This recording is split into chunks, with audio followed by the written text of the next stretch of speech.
It's hard to forget the image. A gorilla infant, his fur as white as snow, a product of genetic modification. He wasn't albino. It was deliberate, a tampering to create a rare spectacle, perhaps for a wealthy collector. I've always been haunted by the thought of that tiny being, living without a mother, without love, as nothing more than an experiment. That was the beginning of Kesi's story, and the start of something extraordinary. On one of the most beautiful spring mornings, with cherry blossom petals dancing in the air, something miraculous happened, something no technology could truly explain.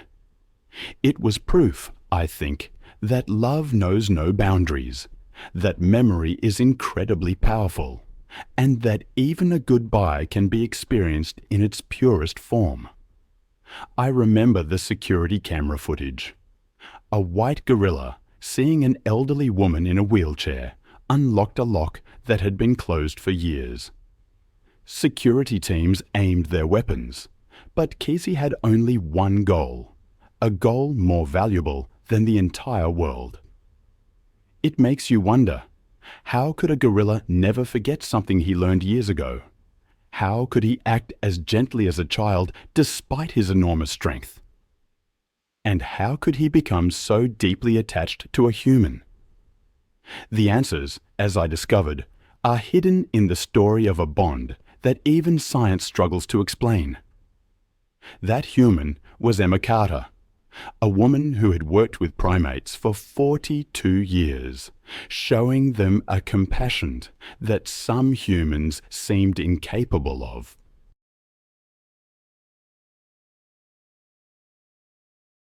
But nothing in her life was as much of a turning point as the night she raided that laboratory.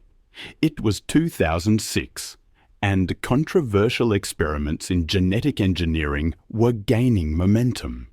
Emma, a researcher for a private animal rights organization, had been watching a particular laboratory for months. That night, she finally managed to get inside, and what she saw shook her to her core. In a small cage in the middle of the cold, sterile room lay that gorilla infant with fur as white as snow. All the other gorillas in the surrounding cages were dark-colored, natural-looking. But this infant was different, as if defying the laws of nature. When she looked at the files, she learned the truth. This was one of the first genetically modified gorilla infants.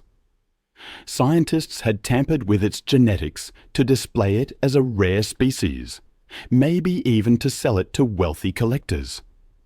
But right now, that tiny being was living without a mother, without love, only as an experimental object. I can only imagine the feeling that must have washed over Emma, something breaking in her heart. And at that moment, she made a decision. She couldn't leave this infant there. That night, risking her career, her freedom, perhaps even her life, she took Kesi out of there. She named him Kesi, meaning hope in an ancient language, because he was hope for Emma. He was proof that humanity could still do good, that love was stronger than science. The first days weren't easy. Kesi had been traumatized.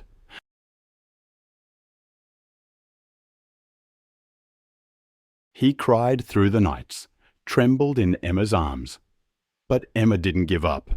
She fed him by warming milk, put him to sleep singing lullabies for hours, slowly gained his trust by showing him she was there every time he woke up.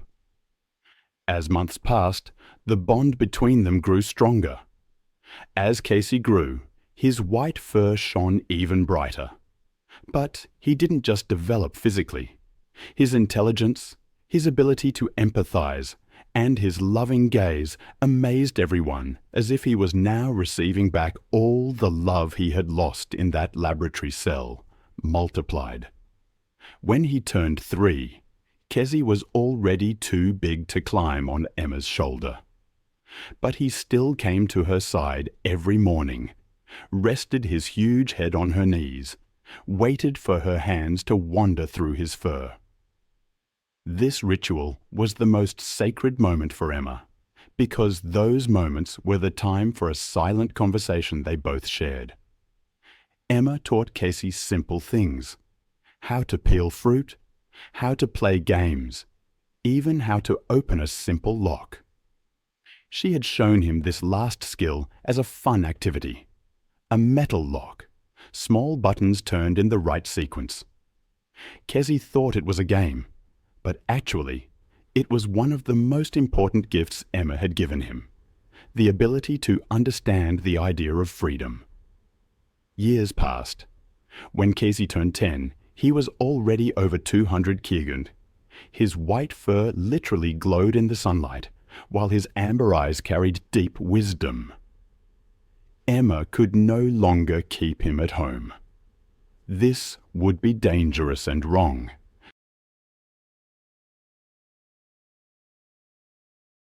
But the solution she found was the best for him. The local rehabilitation center agreed to accept Kesi. This was a professional facility designed for injured animals in need of protection, with large areas. Kesi would be safe there, cared for by experts, and able to move freely in a large area. The day she took him there, Emma felt something tear inside her. Kesi looked at her. There was an understanding in those big eyes, as if he knew, as if he understood that Emma thought this was best for him. And as she left him, Emma stroked his head one last time, whispered in his ear one last time, "I will always love you, Kesi. You're my son." And Kesi touched Emma's face one last time. Those giant fingers touched hers as if making a promise that he would never forget her. After that day, Emma visited him every week. According to the center's rules, she couldn't make direct contact, but just watching him from behind the bars was enough. Every time Kesi saw her, he would stand up, place his hands on the bars, and look at her. Such a look that it was as if he was speaking, as if saying, "Mom, you're here. Everything is." Time was merciless, especially toward Emma. When she reached 65, the doctors gave her a diagnosis I wouldn't wish on anyone: amyotrophic lateral sclerosis, what many call motor neuron disease. It was merciless. Within a year, she couldn't walk, confined to a wheelchair. Her speech became labored. Even forming simple sentences took immense effort.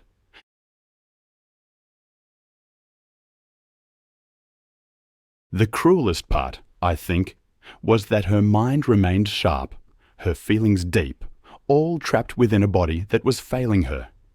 She understood everything, felt everything, but could express almost nothing.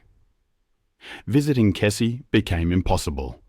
Her health simply wouldn't allow it. Months passed since she'd last seen him, and the absence began to consume her.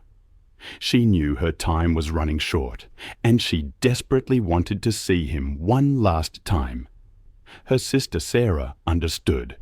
She made a plan, secured special permission from the rehabilitation center. And so, one spring morning, on a beautiful day when cherry blossoms danced in the air, she wheeled Emma to the center. As they moved along the main path, people stared, but Emma noticed none of them. Her attention was fixed on one thing.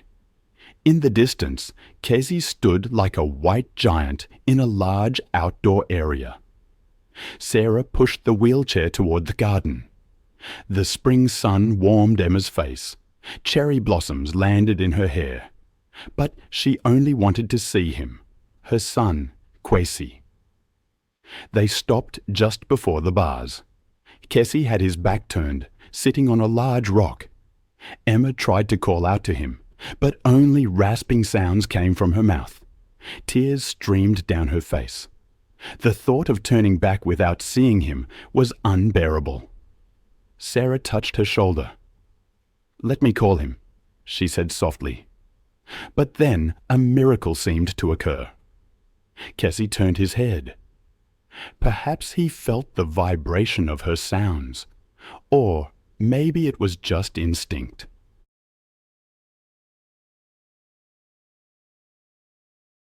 But when that huge head turned, his amber eyes found Emma.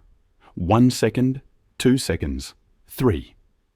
Kesi's eyes locked onto Emma's.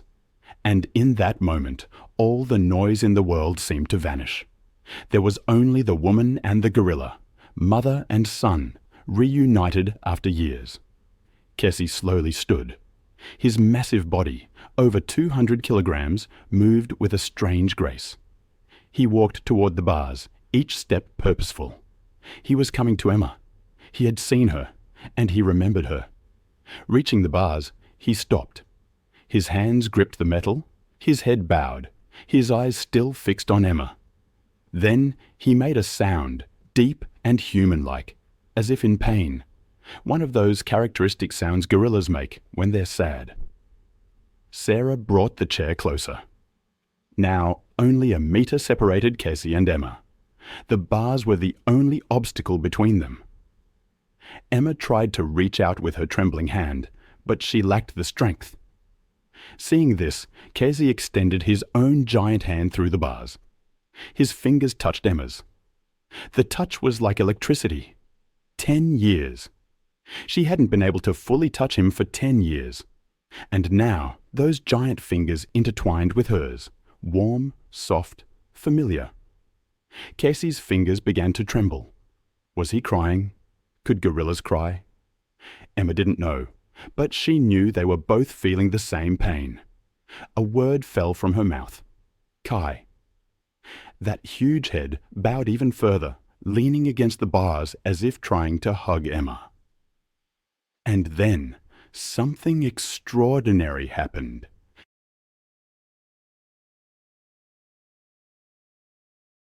Kesi pulled his hand back, turned his head slightly, examined the lock on the edge of the bars, and took action. It was that simple lock mechanism Emma had taught him as a game years ago.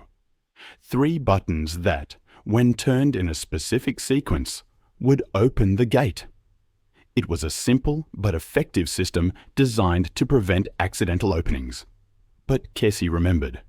He turned the first button right, the second left, the third right. A click sounded.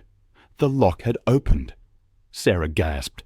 "Oh my God," she whispered. Security guards, noticing the situation on the monitors, panicked. The alarm began to sound. But Emma wasn't afraid. She was looking into Kesi's eyes, and there was no danger there, only love.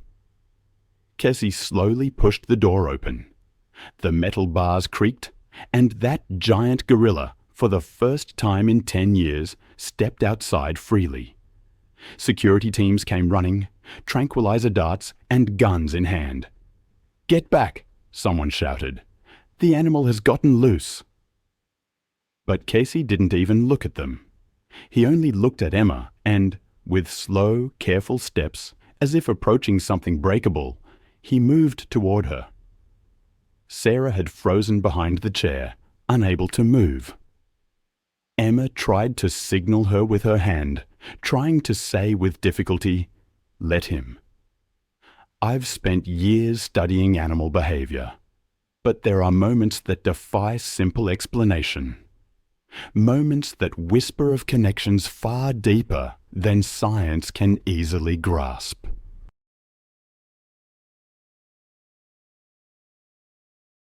I remember reading about one such encounter, a meeting of souls that transcended species, time, and distance.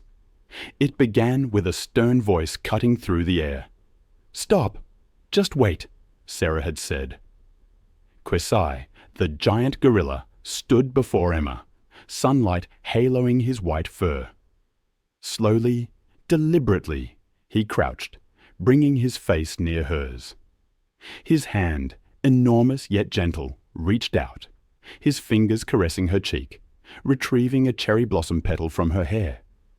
He examined the petal, then carefully placed it on the ground before resting his massive head upon her knees. The world around them seemed to freeze. Security, visitors, staff, all held their breath. This wasn't mere animal behavior. This was something profound. Emma raised a trembling hand, feeling the warm, soft fur between her fingers. Tears streamed down her face, no longer tears of pain, but of pure gratitude. A strange, almost human sound escaped Kesi, a whimpering gorilla's make only in moments of intense emotion, as if he were whispering, "Mom, you're here. I missed you. I never forgot you." And then Emma spoke, her words difficult but heartfelt. "I love you, Kesi." Kesi lifted his head, and in his amber eyes there was understanding, acceptance, a knowing that their time together was fleeting. His large hand reached for the wheelchair's armrest, carefully examining the metal edge. He then placed his hand on hers. In that sunlit moment, with cherry blossoms swirling around them, their hands joined.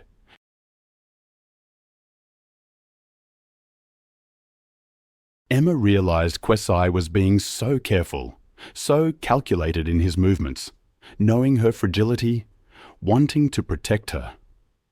Time seemed to stand still. The security teams lowered their weapons. They understood this wasn't a threat, but love. Dr. Alan Thompson, the center's director, stepped forward, his eyes filled with tears. "The most extraordinary thing I've ever witnessed," he said, his voice trembling. "This is something even science can't explain." Kesi lifted his head one last time, looked at Emma, and gently wiped the tears from her eyes with his finger, a gesture of compassion, protection, and love. Emma wanted to express her feelings, but words seemed inadequate. Yet Kesi understood.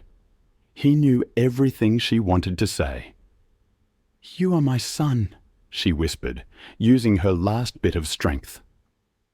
Kesi rested his head on her knees again, both understanding that this wasn't goodbye, but a moment of gratitude for the precious gift they had been given.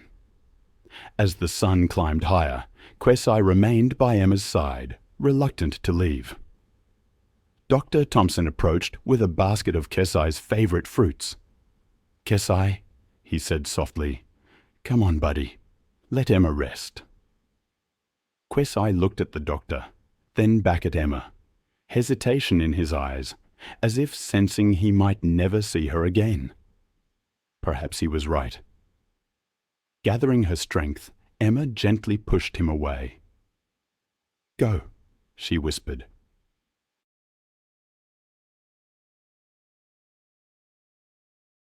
Some were crying.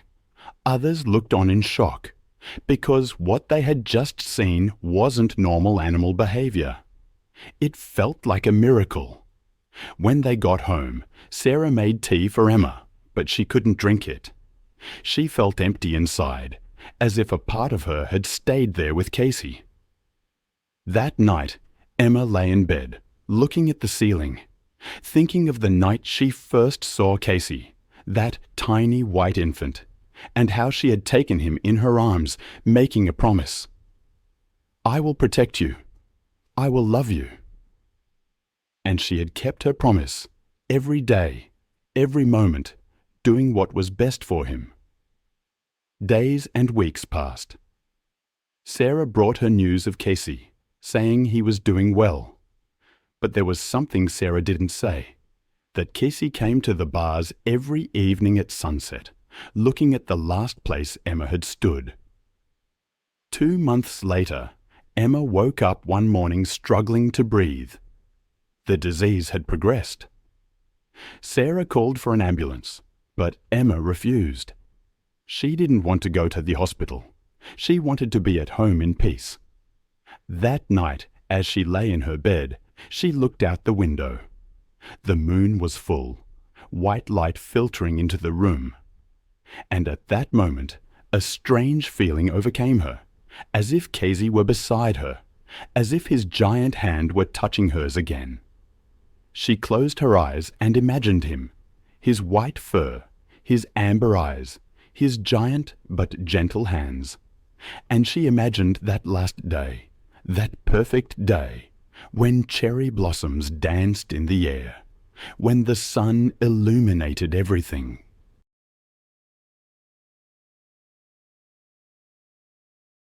"Thank you," she whispered into the darkness. "Thank you for letting me love you, Kesi." And that night, Emma fell asleep in peace. The next morning, Sarah couldn't wake her.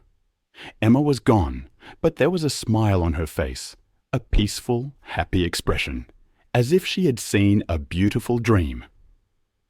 When Dr. Thompson received the news, he cried. That woman had not only saved an animal's life, she had given him a life, a loving, meaningful life. How would they tell Kesi? How do you tell a gorilla that the person he loved most has died? But Kesi already knew that morning. He hadn't come to the bars as usual. For the first time in days, he didn't break his morning routine. He just sat in the farthest corner of his area, head bowed, motionless, as if mourning. Dr. Thompson made a decision. He asked Sarah for Emma's favorite shawl, and one morning in the early hours, he left it in Kesi's area. When Kesi saw the shawl, he froze. He approached, smelled it, and at that moment, his giant body trembled. His hands grasped the shawl, brought it to his face, and smelled it for a long, long time. It was Emma's scent, lavender and daisy. Kesi had never forgotten that scent. He gently pressed the shawl to his chest, bowed his head. From that day on, Kesi slept with that shawl every night. In the morning, he would take it with him, protecting it as if it were a treasure. This was Kesi's way of maintaining his connection with Emma. Months passed. Kesi slowly returned to normal.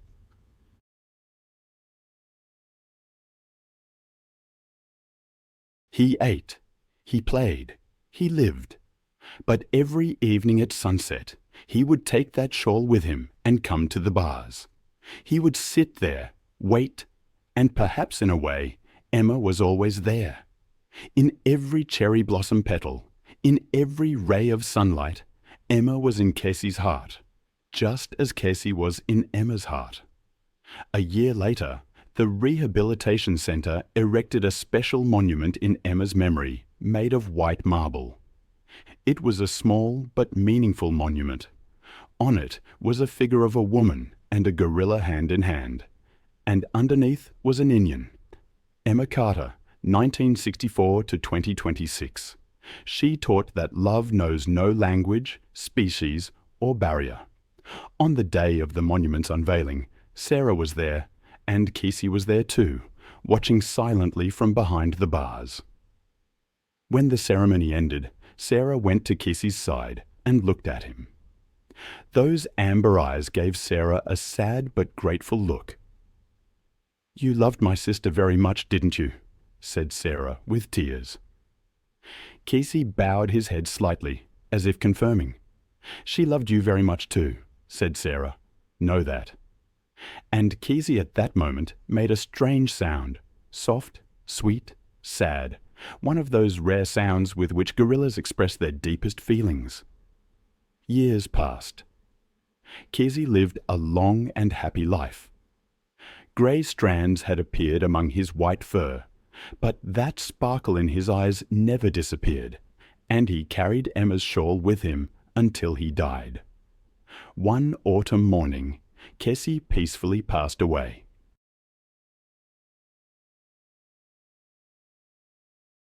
Veterinarians said his heart had stopped, but caretakers said something else. He finally went to be with Emma. They buried Kesi right next to Emma's monument and wrote on it, "Kesi, 2006 to 2023. He knew what love was, and he never forgot it." That night, the full moon illuminated both graves. Emma and Kesi, mother and son, two souls, finally together again. I find myself often thinking about the moments when people find solace in one another. In the grand tapestry of history, it's the quiet connections, the shared experiences that truly resonate. To imagine two souls intertwined, finding comfort in a world that can often feel isolating. It reminds me why I dedicate so much of my time to these stories. The human element is what matters most.